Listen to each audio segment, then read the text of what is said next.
12 mai 2021. Je me souviens parfaitement de cette nuit-là.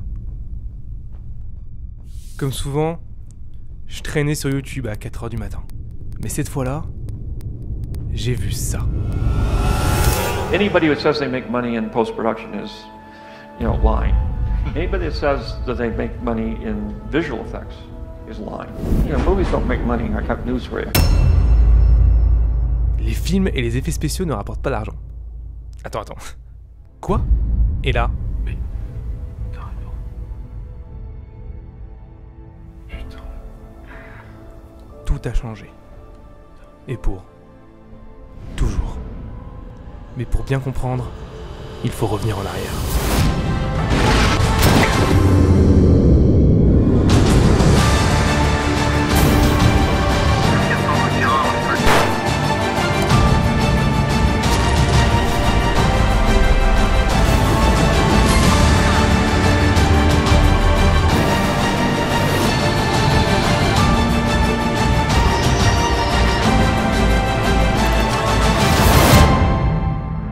Gauche de la souris et on drag and drop. Ça vous permet d'effectuer une rotation avec votre caméra. On est en 2016. Je m'appelle Romain Gilliot et je viens de me faire virer de mon école de 3D. Faut croire que demander d'avoir des cours quand tu payes 10 000 € l'année, c'était mal vu. Et à ce moment-là, je n'avais qu'une seule envie. Faire des putains de films.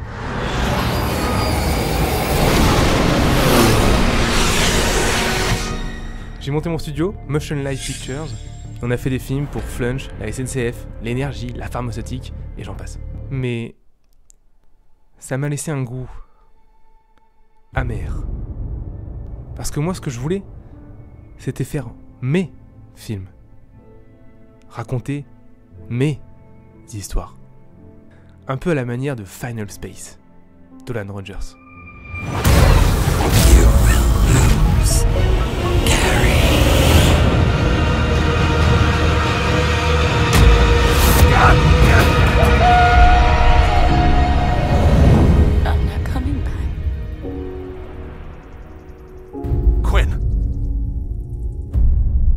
Ou même encore de Star Wars.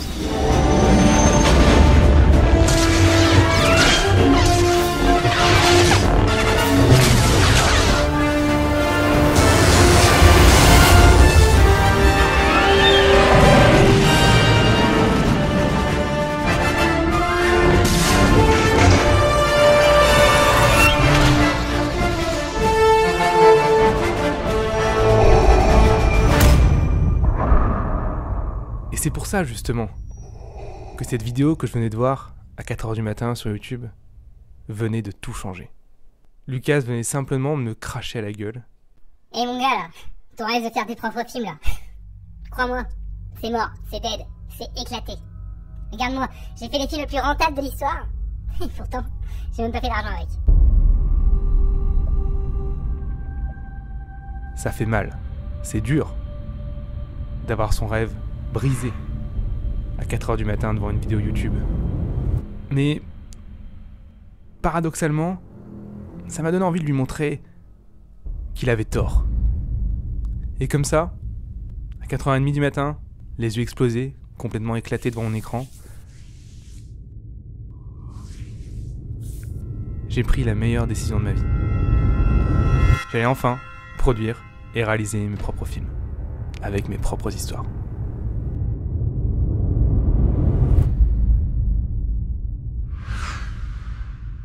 Après ça, je peux te dire que j'ai pas fermé l'œil. J'avais le cerveau en ébullition. Pour la première fois, j'étais parti, vraiment, pour réaliser le rêve de toute mon existence. Et le lendemain, j'avais un plan pour le réaliser.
Space Warp.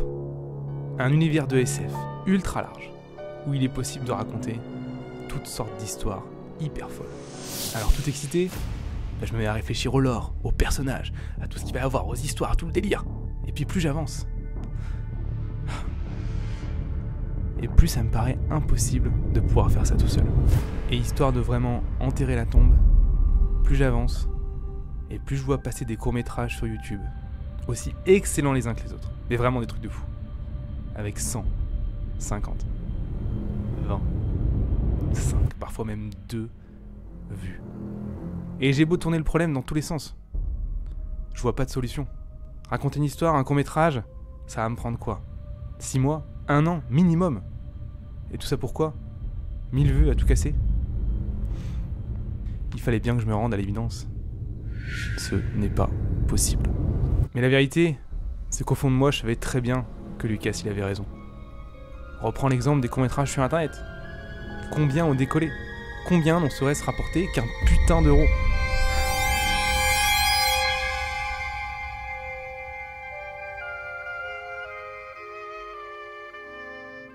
Et en fait, j'avais loupé quelque chose. Et ce quelque chose, il était devant mes yeux depuis le début. Anybody that says that they make money in visual effects is lying. It's about action figures. Huh? It's about action figures. All the money's in the action figures. Yeah. Okay. Tout l'argent provient des figurines.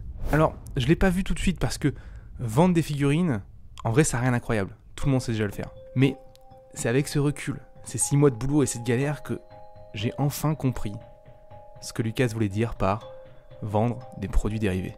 Mais avant de te le dire, faut d'abord que je t'explique ce qui est devenu Space Warp avec cette révélation. Space Warp, c'est passé d'un nom d'une saga de SF à un univers communautaire.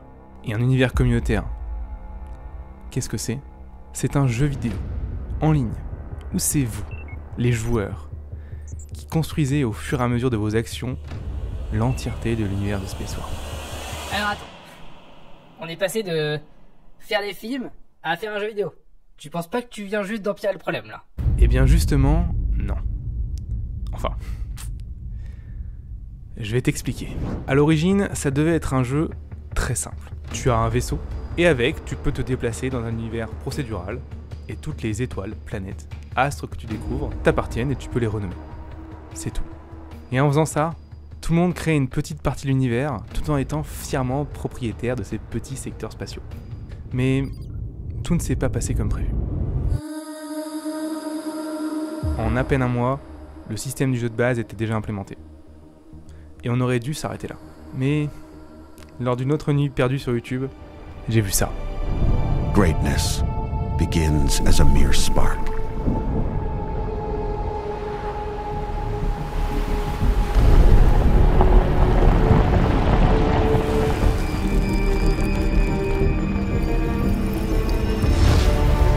Forged in conflict.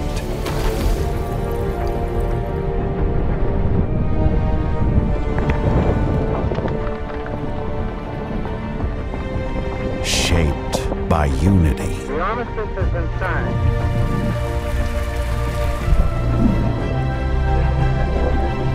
Ready to go, Zeus 1? 4, 3, Driven by progress. It is strength, grit, triumph.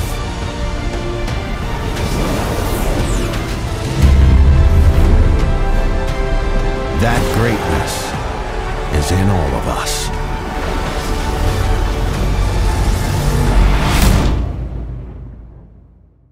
Et là, je me suis dit, c'est pas possible. On peut pas rivaliser avec un truc pareil. J'y ai donc longuement réfléchi, et j'en suis arrivé à la conclusion que, ok, si on fait un jeu, on le fait bien. Alors on s'est retroussé les manches, et on a ajouté un système de création de personnages, un système de ressources, un système d'échange entre joueurs, un système de chat en temps réel, des outils spéciaux qui donnent des possibilités spécifiques, un système de guildes, un système d'économie globale, et j'en passe. Et c'est justement avec ça que les vraies galères ont commencé. Bah oui. Parce qu'avec tout ça, Le temps de développement, c'est plus 1 mois, mais bien 6. La vérité, c'est que je n'avais aucune putain d'idée des implications techniques d'un projet de cette ampleur. Les serveurs ont commencé à nous lâcher, il n'y avait même pas de joueurs dessus. Notre code était devenu un tel bordel qu'à chaque fois que je m'y mettais, en fait, je passais plus de temps à essayer de retrouver où est-ce que j'étais qu'à vraiment coder. Et dès que j'arrivais enfin à commencer à coder, au final, je me mettais à péter un autre truc à côté. Bordel! Peu importe ce que je faisais, c'était de pire en pire. Le projet était tellement devenu éclaté dans tous les sens, il y avait partout. C'était intenable. J'étais prêt à abandonner.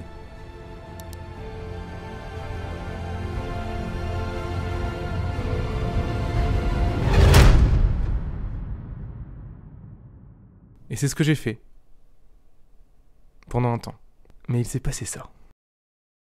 Si tu le sais pas, je suis directeur d'une école en ligne qui s'appelle H3D2. Et en plus de ça, j'enseigne en supérieur dans d'autres écoles. Et justement, ce matin-là, j'étais en train d'enseigner en direct dans ma classe. Et il y a un élève qui me dit « Putain Romain, j'ai vu ton projet Space Warp. Mais ça a l'air ouf! Quand est-ce que tu le sors, sérieux ?» Ça m'a frappé en pleine poitrine. Et à ce moment-là, d'un coup, je n'avais plus qu'une seule pensée à l'esprit. C'était « Romain, qu'est-ce que tu branles, putain ?» Les gens s'en foutent que le jeu soit imparfait. Sors-le, et tu verras. Car pour l'instant, le seul truc que tu fais, c'est décevoir tout le monde. Alors, la vérité, c'est que derrière ça, j'avais peur. Peur que le jeu soit ennuyant. Et c'est pour ça qu'on a ajouté des tonnes de fonctionnalités. Peur que le jeu soit trop buggé, justement à cause de toutes ces fonctionnalités en plus. Quand j'y pense, c'est vraiment ridicule. Et d'un coup comme ça, 1 an après le début du projet, je me rends compte que je faisais vraiment un seul truc. Je procrastinais. Alors ouais, c'est vrai que la procrastination, c'est une énorme pute. Une fois qu'elle est là, elle ne s'en va pas. Mais la remarque de l'élève, elle m'a fait un électrochoc. Et d'un coup, du jour au lendemain, j'ai complètement changé mon approche. Mais avant de te raconter ce que j'ai fait pour arranger les choses, il faut d'abord qu'on réponde à une question. Une question en suspens depuis le début de la vidéo. It's about action figures. Huh? It's about action figures. All the money's in the action figures. Yeah. Alors, je l'ai pas vu tout de suite parce que vendre des figurines, en vrai, ça n'a rien d'incroyable. Tout le monde sait déjà le faire. Voilà ce que j'avais compris. Ce machin-là, ce graphe, c'est un document qui a été fait par Walt Disney en 1957. Et il représente exactement ce que voulait dire Lucas par vendre des figurines. C'est pas vraiment vendre des figurines qui te permet d'autoproduire tes films, de faire ce que tu veux et que ce soit tenable sur le long terme. Non. Ce qu'il voulait dire par vendre des figurines, c'était créer un écosystème. Mais oui, Lucas l'a dit, les films ne sont pas rentables, à moins que ils ne soient en fait l'engrenage principal, qui fait tourner une machine qui, elle, est beaucoup plus grande, si ce n'est même tentaculaire, et qui justement, grâce à ça, elle, l'est rentable. Et bien cette machine, justement, c'est ton écosystème. Et c'est justement pour ça que Space Warp, c'est maintenant un jeu pour créer un univers. Car ce jeu, justement, il permet de créer un écosystème ultra large, ultra complet, où c'est vous, les joueurs, qui vous éclatez en le faisant. Et ce qui est encore plus ouf, c'est que c'est vous, les joueurs, qui allez pouvoir créer des histoires qui vont se passer dans cet écosystème. On va faire ça ensemble, et ça va être ouf. Mais bon, c'est bien beau de rêver, mais avant ça, il faudra peut-être que le jeu sorte, non ?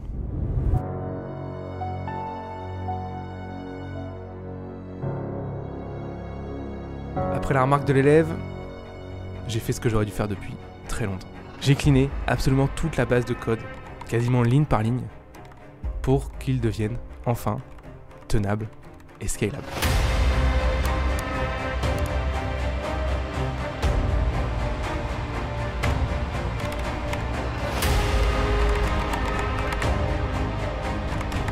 Alors j'y ai passé mes jours et mes nuits, j'ai cassé à peu près 80% des fonctionnalités, mais on y était. C'était bon, c'était fait, on pouvait enfin avancer. J'ai commencé le projet en août 2021, et quasiment 2 ans plus tard, le code est enfin à peu près propre. Et le jeu fonctionne. Ok, ça devrait marcher. Ça marche? Ok, je suis le docteur Emmett Brown. Il est 18h34, nous sommes le 29 avril 2934. Aujourd'hui est un jour sans précédent pour les Français. En effet, pour la première fois dans l'histoire de notre pays, nous avons eu une intelligence artificielle comme présidente.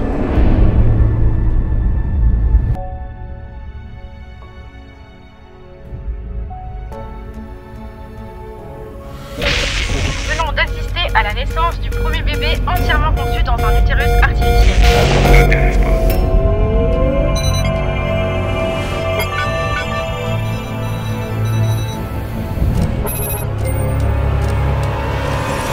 Cette idée de laisser gérer l'entièreté des ressources planétaires aux mains d'une intelligence artificielle est une très mauvaise solution.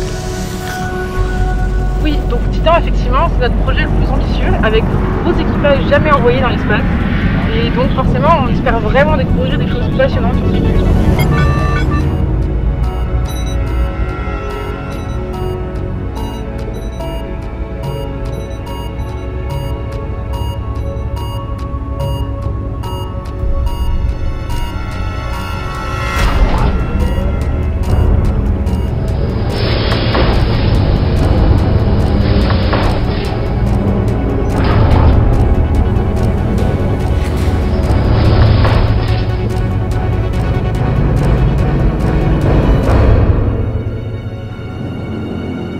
Le virus Proxy 42, nommé en référence à la colonie Proxima B, a déjà fait plus de 3000 morts dans le monde.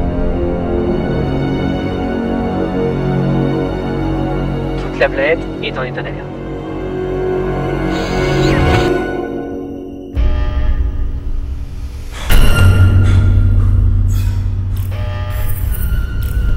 Ok, ça devrait marcher.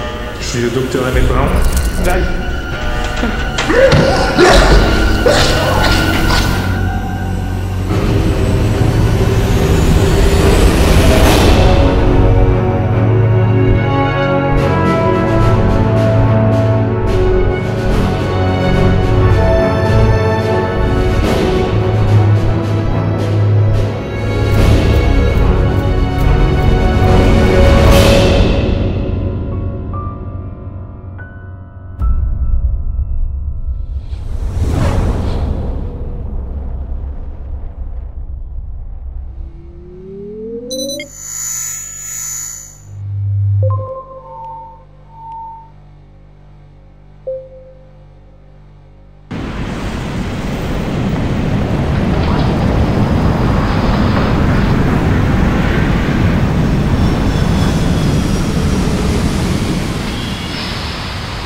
Alors pendant cette période, j'ai pas travaillé tout seul. On a demandé à des bêta-testeurs de pouvoir tester le jeu et nous faire leur retour au fur et à mesure. Et je me suis dit, tiens mais, il ressemble à quoi déjà l'univers que les bêta-testeurs ils ont créé?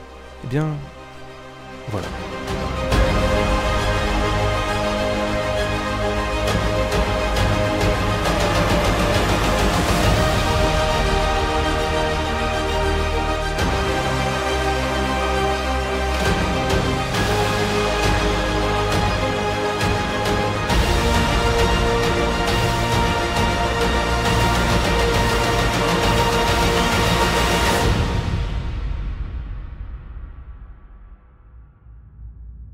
Alors le jeu est encore loin d'être parfait. Mais je pense qu'il a accompli son objectif. De te permettre en tant que joueur de créer l'univers de Space Warp avec moi. Donc clique ici maintenant pour jouer gratuitement et me rejoindre dans cette aventure. Parce que finalement, la seule pierre qui manque à cet édifice,